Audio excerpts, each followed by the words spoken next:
Hello YouTube, Rexicate here. Welcome to my workshop. Also doubles as a spare bedroom. That's actually a really nice feature of this house. Very thoughtful. Just here to talk about my 2014 Honda Interceptor a little bit. I was lucky enough to purchase this new and now has just over 37,000 on it. I want to talk about idle speed. So this bike has a cold idle and a hot idle. The hot idle is adjustable, which is very typical. You just have a cable that runs up to the throttle bodies, and that cable comes down here to a little knob that you can adjust. You can reach in behind the fairings and adjust that, and but that's your hot idle speed. Your cold idle speed, however, is not technically adjustable. That's automatically controlled by this valve here. So they call that a wax valve, but basically it's a thermal expansion valve. There's like a thermal spring in there, something like that. So when it's cold, this valve, it opens or closes. So let's see here. So it contracts when it's cold. When it warms up, it extends. So basically, I don't like the way this bike idles when it's cold. Especially if it's like below 60 degrees, the idle speed will come up to about 3,000 RPMs and sit there for a while till it warms up.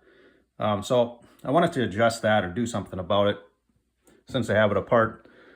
So this is a threaded shaft on the valve here. So I just loosened this nut, which in turns that closes these little ports. So as you can see,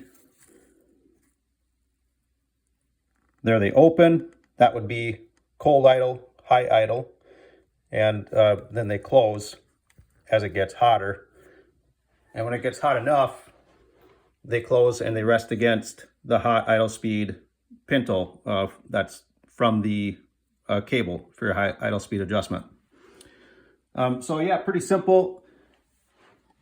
You just loosen up this nut here.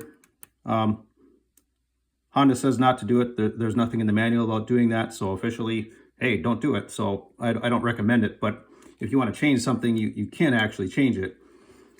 So that's what I did. I won't know my official results until springtime. It's cold here, middle of winter.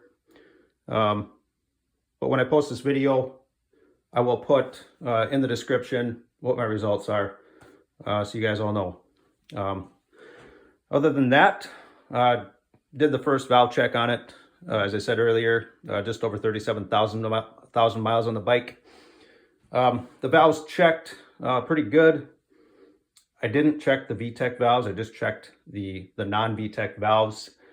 The spec on those is 8,000ths of an inch of clearance, plus or minus 1,000ths of an inch. So I'm at 7,000ths on all the intake valves. So it's just in spec. And then the exhaust valves spec is 14,000ths, plus or minus 3,000ths. I'm at 14,000ths on one cylinder. The other three cylinders are at 13,000ths. So they're in spec. I didn't bother with the VTEC valves at that point. It's a commuter bike. I really don't ride it that hard. I don't run the engine that hard.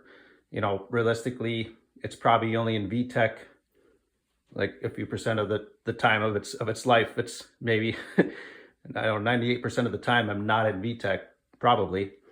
So I didn't worry about those. And it's a lot of work to check those. So yeah, stop there, and that's pretty much it. Thank you.